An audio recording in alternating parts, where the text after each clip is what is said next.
Welcome back, and we say a happy Friday to Richard Southern, who has been filling in for Mike Eppel all week long. Good morning and happy Friday.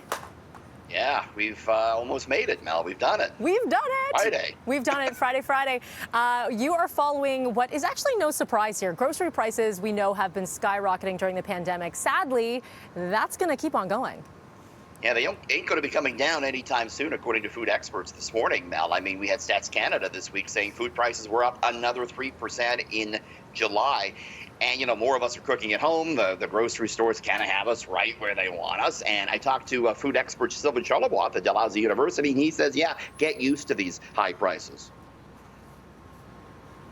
The cost to produce food, the cost to distribute food has increased as well. And so at some point, it's going to catch up to consumers, and that's what's happening right now. Why has the cost to produce food gone up? Cleaning protocols. You have to manage your people differently. All the physical distancing we see in a grocery store, it really affects efficiency.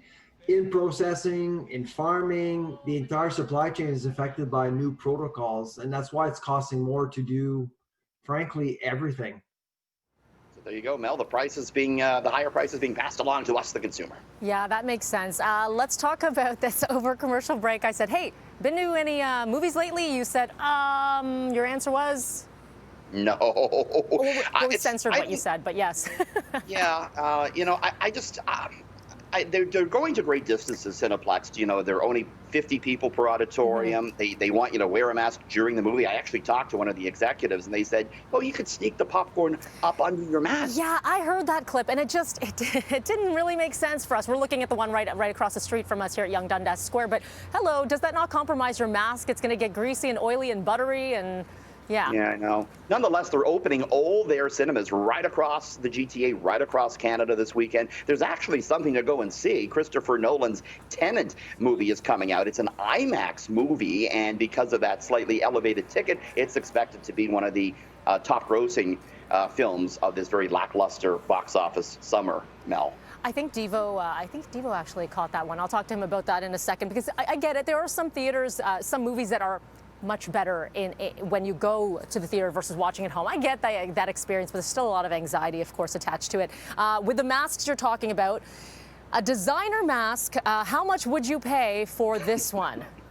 I don't know that I'd pay this. Burberry is the first big brand to get into sort of the luxury mask market, and here it is. This mask from Burberry, Mel, will set you back $120. Would you pay it, Mel? No. And here's the reason, well, many reasons why I wouldn't, but see that fabric? I can probably find a knockoff like that and have my mom sew one for me, and no one would know any different. Funny you should say that. The company says it's sustainably produced, made from excess fabric, so you're paying big money for excess fabric there, Mel. Jeez, okay. I'm $120. I get it, you're going to be reusing this one, but $120 for a mask? Fine. You know what? Hey, to each their own, because I know there will be buyers. There will be buyers. That's the thing, right? I got to up my mask game. Maybe I'll take a little flyer on that and see what it looks like. Do you have a cool one? I always love seeing people's different masks and designs. It says a lot about their personalities. I know. No, I'm still using the reusable ones. I got to get one of those funky ones, I think. Yes, we need to get you like a business one. Something very, okay, we'll work on that one. Stock market ticker or something like that. Yes, you do. You need that. Finally, for you, when you're lucky, you're lucky. And this couple, man, are they lucky. I love and hate lottery stories at the same time, but here's an interesting one. This is a Cape Breton couple, Raymond and Gail. They won last Saturday $17.4 million, 649. But when Raymond checked the ticket, Mel, he turned to his wife and he said, quote, "It's us again." You see, they won the 649 in 2013 for $3.2 million.